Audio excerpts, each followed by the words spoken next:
कैसे हैं प्रभु। बहुत बहुत स्वागत आपका सुनील के सूत्र के इस नए एपिसोड में।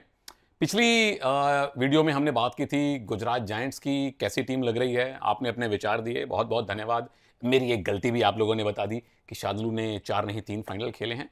स्लिप ऑफ टंग और टंग ऑफ स्लिप हो जाता है, और यही तो खूबसूरती है इस संवाद की। मेरी अच्छी चीज़ें आप बताते हैं, नॉट सो अच्छी चीज़ें बताते हैं, उसके लिए बहुत बहुत धन्यवाद। तो जो पर्ची रानी का आदेश आया था उसके अनुसार दबंग दिल्ली का नंबर है भाई। ये बाकी पर्चियां पड़ी हुई हैं, इनका इस्तेमाल हम करेंगे बाद में। दबंग दिल्ली पहले सीजन में जसमेर सिंह गुलिया राइट कवर इनके कैप्टन हुआ करते थे, और अर्जुन सिंह जी कोच थे। फिर रविंदर पहल द हॉक बड़े मशहूर हुए, बेस्ट डिफेंडर भी बने थे। काशीलिंग गड़के बेस्ट रेडर बने थे सीजन 2 में। उसके बाद अचानक से गायब हो गए, फॉर्म ने साथ छोड़ दिया। रमेश भेंडीगिरी साहब आए, मिराज शेख खेले, अजय ठाकुर आए, के हुड्डा साहब के टाइम पे इस टीम का पुनरुद्धार हुआ। एक बार टीम फाइनल खेली, बंगाल से हारी, अगली बार फाइनल खेली और पटना से जीती। तो काफी सारे परिवर्तन देख लिए हैं दबंग दिल्ली ने। फिर आरएस खोखर साहब आए, साथ में जोगिंदर आए, और अब जोगिंदर नरवाल जो इस टीम के साथ चैंपियन भी बने हैं, टीम के साथ खेले हैं, वो इस टीम के हैं चीफ कोच। तो जोगी भाई की ये टीम कैसी लग रही है, स्वॉस एनालिसिस करेंगे। एस स्ट्रेंथ, डब्ल्यू से वीकनेस या चैलेंज कह लीजिए, SWO से अपॉर्चुनिटी, और आखिरी S का मतलब है स्ट्रेटेजी। कैसी रहेगी टीम की स्ट्रेटेजी, कैसी है टीम। पहले तो ये देख लीजिए, रेडर्स में आशु हैं। आशु तो मतलब आएंगे ही, वो कार्ड वार्ड दिखा के, और कितने 1 करोड़ 90 लाख रुपए देके खरीदा था। पिछले सीजन 262 रेड पॉइंट, उससे पिछले सीजन 276 रेड पॉइंट। फिर आपने जो आपके NYP थे उनको रिटेन किया। मोहित देशवाल को पिछले सीजन में 23 रेड और 3 टैकल पॉइंट लिए थे। विजय नए रेडर आए हैं। लेफ्ट रेडर्स में अजिंक्य पवार, अनुभव का भंडार, पिछली बार बेंगलुरु बुल्स में थे, 13 लाख में आपने खरीदा है। पिछले सीजन में आपके पास 62 पॉइंट थे 17 मैच में। उससे पहले आप तमिल तलाइवाज में थे, 21 मैचेस में तकरीबन 124 पॉइंट थे। तो दिल्ली में आए हैं, मुबारक आपको। अक्षित हैं, 13 लाख रुपए में आपने लिया है। एक और लेफ्ट रेडर हैं, पिछला सीजन बुल्स में थे, 11 मैच 38 रेड पॉइंट। उससे पहले भी बुल्स में थे, 10 मैच 61 रेड पॉइंट। और एक नए रेडर आपने लिए हैं मध्य प्रदेश से, अनिल गुर्जर, जो कि डुबकी के उस्ताद माने जाते हैं, प्रदीप को अपना फेवरेट मानते हैं। डिफेंडर्स में बड़े बड़े नाम है भाई, तगड़े नाम है, भयंकर नाम है। फैजल आ गए हैं, फजल अत्रा चली। पिछला सीजन बंगाल में थे, 59 पॉइंट। उससे पिछले सीजन में गुजरात में थे, 62 पॉइंट।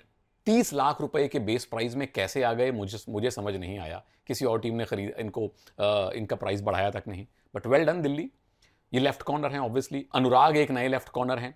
राइट कॉर्नर में फिर फजल के कंट्री कजन हैं आमिर हुसैन बस्तामी। पिछली बार तमिल तलाइवाज में थे, 49 पॉइंट लिए थे। उससे पहले भी तमिल तलाइवाज में थे, 21 पॉइंट लिए थे। एक और तगड़े राइट कॉर्नर आ गए, सौरभ नांदल, जो सीजन 7 से लेके 11 तक लगातार बेंगलुरु बुल्स में खेले। पहली बार किसी और टीम में आए हैं। पिछले सीजन में 35 पॉइंट थे, उससे पहले 49 पॉइंट थे, उससे पहले 72 पॉइंट थे। यानी शनै शनै परफॉर्मेंस थोड़ी नीचे आई है, पर नई टीम में आप आए सौरभ, मुबारक। कैप्टन भी रहे हैं बेंगलुरु बुल्स के। फिर आए हैं जी रमन सिंह, एक और राइट कॉर्नर। लेफ्ट कवर्स में मोहित नरवाल हैं, तेलुगु टाइटन से आपने लिया है। पिछले 2 सीजन में कुछ एक मैच खेले थे, 5 टैकल पॉइंट आपके नाम हैं। उनके अलावा अरकम शेख आते तो वो ऑलराउंडर्स की कैटेगरी में हैं, लेकिन प्राइमरीली वो लेफ्ट कवर हैं। पिछली बार आप पटना पायरेट्स में थे, 16 टैकल पॉइंट। उससे पहले गुजरात में थे, 6 टैकल पॉइंट। इनफैक्ट राम मेहर जी ही अरकम और शंकर गदई की महाराष्ट्रन जोड़ी को गुजरात में लेकर आए थे। तो ये 2 लेफ्ट कवर हैं। राइट कवर्स में सुरजीत सिंह, दिग्गज, अनुभव का भंडार, ये भी आपको बेस प्राइस पे मिल गए 20 लाख रुपए में।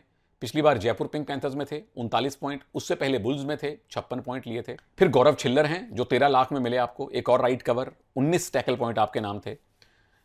लेफ्ट कवर में एक और खिलाड़ी है, नाम है संदीप देशवाल, 27 टैकल पॉइंट लिए थे आपने पिछले सीजन में। आपने इनफैक्ट रिटेन किया NYP कैटेगरी में। ऑलराउंडर्स में आपके पास हैं 3-4 बड़े अच्छे खिलाड़ी। एक तो अनुभव का भंडार हैं आशीष सांगवान, जो सीजन 2 से खेल रहे हैं। किस किस को याद है, हाथ खड़ा करो। आशीष सांगवान बुल्स के साथ कितना लंबा खेले। कोच रणधीर सिंह शेरावत को बड़ा पसंद हुआ करते थे। पूरा नहीं खेलते थे, थोड़ा थोड़ा खेलते थे। राइट कवर में कभी कभी राइट इन पे जाते थे, बीच में रेड भी करते थे। क्या आशीष सांगवान से ज्यादा अनुभवी खिलाड़ी अभी प्रो कबड्डी में है? सीजन 2 वाला तो कोई खिलाड़ी नहीं है भाई। हाँ प्रदीप थे, अब वो प्रदीप प्लेयर नहीं रहे, चलो कोई बात नहीं। पर सीजन 11 आशीष सांगवान नहीं खेले थे। सीजन 10 में दबंग दिल्ली के साथ थे, 1 टैकल पॉइंट था, 1 रेड पॉइंट और 5 टैकल पॉइंट थे। उससे पहले बंगाल में थे, 1 रेड और 11 टैकल पॉइंट। उत्कृष्टतम प्रदर्शन इनका काफी देर से नहीं आया, बट दिल्ली में आपको वापस लिया है, आशीष मुबारक। नीरज नरवाल हैं बेहतरीन ऑलराउंडर, दूसरे सबसे महंगे प्लेयर जो खरीदे गए। पहले तो थे आशु 1 करोड़ 90 लाख, दूसरे सबसे महंगे नीरज नरवाल 32 लाख 60 हजार रुपए में। पिछली बार जेपीपी में थे 74 रेड और 13 टैकल पॉइंट। उससे पहले बुल्स में थे 27 रेड और 5 टैकल पॉइंट। एक नए ऑलराउंडर आए हैं अमित, और उनके अलावा नवीन रावल हरियाणा से लिए गए हैं, जिन्होंने पिछले सीजन में 22 रेड और 18 टैकल पॉइंट लिए थे। ये तो है जी टीम का लेखा जोखा। जोगिंदर नरवाल हमारे जोगी भाई टीम के कोच हैं। उन चुनिंदा खिलाड़ियों में से हैं अनूप, राकेश, अजय ठाकुर, जोगिंदर नरवाल, मनप्रीत सिंह, और कोई है जो प्रो कबड्डी खेले भी हैं और बाद में कोच भी बने। अब पहला सवाल तो यह है कि टीम का कैप्टन होगा कौन। फजल अत्राचली, कैप्टनसी का अनुभव। सुरजीत सिंह, कैप्टनसी का अनुभव। आशु मलिक टीम की पहचान भी हैं, कैप्टन भी रहे हैं। सौरभ नांदल बुल्स के कैप्टन रहे हैं। वैसे मुझसे तो कौन पूछेगा, पर फिर भी मैं बता देता हूं अब मेरे विचार। आशु मलिक को अगर कैप्टन बनाया जाए तो हानि नहीं होगी। उसका कारण यह है कि दिल्ली का जो ब्रांड है इस समय, पहले नवीन थे, अब आशु हैं, ब्रांड हैं। हर टीम को एक ब्रांड चाहिए होता है, और वो ब्रांड आपके लिए अगले कई सीजन तक आशु रह सकते हैं। फजल का ये नहीं पता कि वो कितने सीजन खेलेंगे, क्योंकि सीजन पिछले सीजन से या उससे कौन से सीजन की बात है, पिछले से पिछले सीजन की बात है। मैंने फजल का इंटरव्यू किया था ऑनलाइन, ढूंढ लीजिए नीचे। उसमें उन्होंने कहा था कि मैं 1 2 3 सीजन और खेलूंगा, फिर कोचिंग में आऊंगा। तो फजल को अगर आप, वैसे नेचुरल चॉइस फजल बनते हैं, पर अगर वो 1 2 सीजन बाद रिटायर हो रहे हैं तो फिर आपको कैप्टनसी चेंज करनी पड़ेगी। तो नवीन को बनाइए टीम का ब्रांड, टीम का फेस, जैसे टाइटंस ने राहुल को बनाया था। अंदर डिफेंस चलाने दीजिए फजल को, तो आपके एक पंथ 2 काज हो जाएंगे। बाकी देखते हैं जी टीम मैनेजमेंट कैसे कप्तान बनाती है। स्वॉस पे आते हैं, स्ट्रेंथ, वीकनेस, अपॉर्चुनिटी और स्ट्रेटेजी। स्ट्रेंथ पहली चीज, वो चीज जो चिल्ला चिल्ला के कह रही है, जो आपके और मेरे बिना दिमाग लगाए भी समझ में आ रही है कि टीम का डिफेंस है प्रो मैक्स अल्ट्रा लेवल का मजबूत। Fazel Atrachali left corner, Amir Hossein Bastami, Saurabh Nandal right corner, Surjeet Narwal right cover पे, अरकम, मोहित, संदीप, 3 युवा हैं लेकिन 3 अनुभवी, 3 यूटिलिटी वाले लेफ्ट कवर आपके पास हैं। गौरव छिल्लर भी हैं आपके पास, आशीष सांगवान भी हैं आपके पास राइट कवर। तो नंबर 1 डिफेंस है बड़ा तगड़ा, और नंबर 2 उसका बैकअप भी तो देखिए। चलिए लेफ्ट कॉर्नर पे जरूरत नहीं पड़ेगी, लेकिन राइट कॉर्नर आपके पास 2 तगड़े खिलाड़ी हैं, सौरभ नांदल और बस्तामी। लेफ्ट कवर पे मोहित, अरकम और संदीप, तीनों अपनी अपनी छाप छोड़ के आए हैं। राइट कॉर्नर पे सुरजीत सिंह पहली चॉइस बनते हैं, पर गौरव छिल्लर ने पिछला सीजन बुरा नहीं निकाला था। आशीष सांगवान तजुर्बा लेके आते हैं। तो डिफेंस और उसका बैकअप, बहुत कम टीम्स हैं इस सीजन में जिनका डिफेंस इनके जितना स्ट्रांग हो। जोगी भाई खुद डिफेंडर हैं, डिफेंस का महत्व जानते हैं। दूसरी बात, रेडिंग में है वैरायटी आपके पास। कैसे? राइट रेडर में आशु हैं, सुपरस्टार हैं। मोहित देशवाल हैं, पिछला सीजन ठीक निकाला था, अभी तो दूसरा ही सीजन है, एनवाईपी कैटेगरी में आए थे। अजिंक्य पवार सबसे अनुभवी रेडर हैं, लेफ्ट का तजुर्बा लेके आते हैं। फिर आपके पास अक्षित जैसे खिलाड़ी हैं, फिर आपके पास नवीन रावल जैसे खिलाड़ी हैं जो थर्ड रेडर की भूमिका बखूबी निभा सकते हैं। तो वैरायटी आती है रेडिंग में। तीसरी बात, यूटिलिटी खिलाड़ी, ऑलराउंडर्स कबड्डी में बहुत कीमती होते हैं।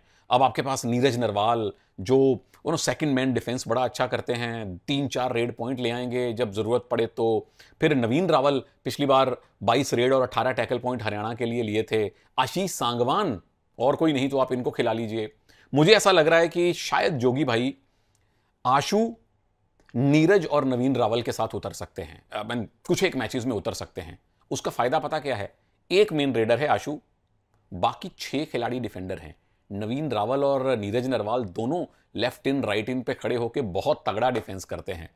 तो 6 डिफेंडर प्लस 2 ऑलराउंडर, और पीछे खड़े आशु जो प्रदीप की तरह डिफेंस के पीछे घूम सकते हैं, उन्हें खुली छूट दे दीजिए। यह भी एक कॉम्बिनेशन हो सकता है। पर मोटी बात यह है कि आपके पास बेहतरीन ऑलराउंडर हैं, यूटिलिटी खिलाड़ी। चौथी मजबूती खुद जोगिंदर, क्योंकि इसी मैट पे वो खेले हैं, इसी टीम के साथ खेले हैं। इनमें से बहुत खिलाड़ियों के साथ सुरजीत के सामने तो खेले ही हैं, फजल के साथ, फजल के सामने भी खेले हैं। तो बेसिकली पिता पुत्र नहीं, भाइयों वाला रिश्ता हो जाता है जब कोच साहब आपसे बहुत सीनियर ना हो। यह बहुत बड़ी मजबूती होती है कि संवाद करने में युवा खिलाड़ियों को हिचक ना हो। चुनौतियां क्या हैं? चुनौतियां भी तो आएंगी ना। नंबर 1, आशु के अतिरिक्त जितने भी रेडर हैं, किसी का भी पिछला सीजन कोई उत्कृष्ट नहीं रहा। अब सबसे सीनियर रेडर हैं अजिंक्य पवार, पिछले सीजन में 62 पॉइंट आए थे। उससे पहले आपके 125 पॉइंट आए थे। इनफैक्ट 3 सीजन हो गए अजिंक्य पवार से कुछ बड़ा देखे हुए। फिर मोहित देशवाल, एक ही सीजन का अनुभव है, 23 रेड पॉइंट। अक्षित 2 सीजन का अनुभव है, टोटल आपके पास 100 रेड पॉइंट है। तो आशु के अलावा कोई तगड़ी तगड़ी फॉर्म में रेडर नहीं था पिछले सीजन में। Number 2, too many superstars. Ashu superstar हैं, 2 सीजन लगातार आपने 250 प्लस पॉइंट लिए हैं, बहुत बड़े सुपरस्टारडम वाला काम किया। फजल, ओ हाँ, सॉरी, आशीष सांगवान भाई अकेले नहीं हैं, फजल अत्राचाली हैं जो दूसरे नहीं पहले सीजन से खेल रहे हैं। My bad. हालांकि उनको लगातार खेलने का मौका सीजन 2 या 3 से मिला था। यू मुंबा के लिए खेले थे वो, जब सुरेंद्र नारा सैफ गेम्स में चले गए थे तब खेले थे। सीजन 3 की बात है, फिर वो पटना में गए। तो फजल अनुभव का भंडार, सुरजीत बहुत बड़ा भंडार, सौरभ नांदल भी अब अनुभवी हैं, अजिंक्य भी अनुभवी हैं। तो टू मेनी स्टार्स कई बार आपस में बनती नहीं है। लेकिन इस चुनौती का हल भी है मेरे पास, उसका नाम है जोगिंदर नरवाल। वो कहेंगे भाइयों, हर टीम में एक ही गुंडा होवेस है और इस टीम का गुंडा मैं हूं। मतलब मोटी बात यह है कि जोगिंदर नरवाल को स्टार्स के साथ काम करना और उनको चलाना आता है। लेकिन यह चुनौती रहेगी। Number 3, problem of plenty. अब ठीक है, लेफ्ट कॉर्नर फजल पक्का है, राइट कवर पे आपके पास सुरजीत मान के चलिए, लेकिन ऑप्शंस हैं। आपके पास गौरव की ऑप्शन है, आशीष सांगवान की ऑप्शन है, राइट कॉर्नर सौरभ नांदल, बस्तामी, 2 तगड़ी ऑप्शंस हैं। तो ये मीठी सी चुनौती है, मीठी मुश्किल है। किससे शुरुआत करवाएंगे जोगिंदर? ऐसा ना हो कि 2 मैच में कोई डिफेंडर ना चले, उसकी जगह आपने रिप्लेस कर दिया, कॉम्बिनेशन नहीं बने। बट एक मीठी सी प्रॉब्लम है उनके लिए। नंबर 4, अजिंक्य पवार जैसे खिलाड़ी जो फर्स्ट 7 में आना डिजर्व करते हैं। सौरभ नांदल अनुभव के हिसाब से तो फर्स्ट 7 में वो स्टार्ट करना डिजर्व करते हैं। दोनों के पिछले 1-2 सीजन बहुत तगड़े नहीं रहे हैं। अब या तो इनके अलावा दूसरी ऑप्शंस पे जाइए, बस्तामी पे या नीरज नरवाल पे या नवीन रावल पे। एक चुनौती के साथ शुरुआत होगी। नंबर 3, अपॉर्चुनिटीज क्या हैं? पहली अपॉर्चुनिटी, आशु 2 सीजन लगातार 250 प्लस पॉइंट, हैट्रिक हो जाए तो मजा आ जाए। वैसे 3 सीजन 4 सीजन ऐसा परफॉर्म करते करते आप फिर लेजेंड्स की कैटेगरी में आ जाते हैं। और मुझे याद है जब पिछले से पिछले सीजन में खोकर साहब टीम के कोच थे, मैंने उनका इंटरव्यू किया था, वो ढूंढ के जरूर देखिएगा। मैंने उनसे सवाल पूछा था नवीन के बारे में, क्योंकि तब नवीन सुपरस्टार थे। उन्होंने कहा था सुनील भाई, नवीन तो अच्छा करेगा ही, ये सीजन आशु का रहने वाला है। मैंने आशु का भी इंटरव्यू किया था और आशु उस सीजन में 276 पॉइंट ले आए थे। तो आपके पास बेहतरीन मौका है आशु, तीसरा सीजन लगातार इस टीम के ब्रांड एम्बेसडर बनिए। लोग जब बात करें दबंग दिल्ली की तो नाम आए आशु, जैसे पटना प्रदीप। दूसरा मौका है जी सौरभ नांदल और अजिंक्य पवार के पास। ये आपके लिए कम बैक का सीजन है, ये आपके लिए मेक और ब्रेक सीजन है, क्योंकि आप दोनों तकरीबन बेस प्राइस पे गए हैं और टीमें हो गई हैं निष्ठुर, टीमें हो गई हैं बहुत प्रैक्टिकल। सीनियर खिलाड़ी अगर तो परफॉर्म नहीं कर रहे तो या तो अनसोल्ड हो रहे हैं या बहुत ही बेस प्राइस पे बिक रहे हैं। मनिंदर का एक सीजन ओके गया और वो बेस प्राइस पे गए। Same with Surjit, same with many others. तो बेहतरीन मौका है, इसको कैश करवाना पड़ेगा। नंबर 3, जोड़ी, फजल और बस्तामी की जोड़ी। जोड़ियों में फिर फजल और अबूजार की जोड़ी याद आती है, गुजरात वाली। सुरेंद्र मोहित, सौरभ नांदल की भी जोड़ी याद आती है अमन के साथ। जोड़ी चल निकली, कॉर्नर चल गए तो बीच के 5 खिलाड़ी फिर आश्वस्त महसूस करते हैं। आखिरी चीज आती है स्ट्रेटजी, क्या रहेगी? मुझे लगता है कि यह टीम आपको वेरी वेरी अग्रेसिव ब्रांड की कबड्डी दिखाने वाली है। क्यों? क्योंकि आपके पास 4 में से 3 पोजीशन के डिफेंडर हैं, बहुत अनुभवी, बहुत तगड़े, बहुत अग्रेसिव। और अगर कहीं नवीन रावल और नीरज नरवाल के साथ शुरुआत हो गई तो मान के चलिए 6 डिफेंडर खड़े हैं, उनके पीछे आशु मलिक सिर्फ चहलकदमी करेंगे प्रदीप की तरह, जिनका काम सिर्फ ये होगा कि आप जाओ, खुल के रेड करो, 6 डिफेंडर काउंटर अटैक करके आपको रिवाइव करवाएंगे। और फिर नवीन और नीरज रेड भी तो करते हैं। अगर ये कॉम्बिनेशन खेलता है तो ये टीम खेलेगी प्रो मैक्स अल्ट्रा लेवल का अग्रेशन के साथ। ये मुझे लगता है कि टीम की स्ट्रेटजी होगी।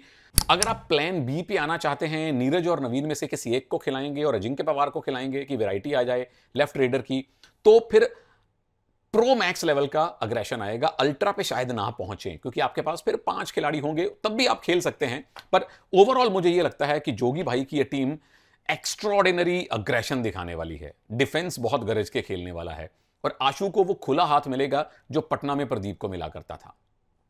मुझे मिल गई है पर्चियां। उससे पहले आप अपने विचार बताइए कि यह टीम आपको 10 में से कितने, कौन से स्केल पे देख रही है? टीम को 10 में से कितने आप नंबर देंगे? मैं नंबर नहीं दे रहा, मैं आप लोगों के नंबरों की प्रतीक्षा कर रहा हूं। 1-2 पर्चियां हैं जिन पे पीछे येलो कलर था, तो मैं आंख बंद करके निकालूंगा। हमको कुछ नहीं पता कि कौन सी पर्ची हाथ में आने वाली है। ये वाली पर्ची हाथ में आई है, आई डोंट नो कौन सी है। उत्तर से चलेंगे हम। दक्षिण में तमिल तलाईवाज संजीव बालियान साहब कोच हैं भाई। ओ माय गॉड, पवन सेरावत, अर्जुन देशवाल भारतीय टीम के साथ पहली बार आपको इस पर्ची वाली टीम में दिखाई देने वाले हैं। एक्साइटमेंट वाली प्रो मैक्स की टीम तमिल तलाईवाज। अगले वीडियो में इनका करूंगा विश्लेषण। इजाजत दीजिए, नमस्कार, जय हिंद।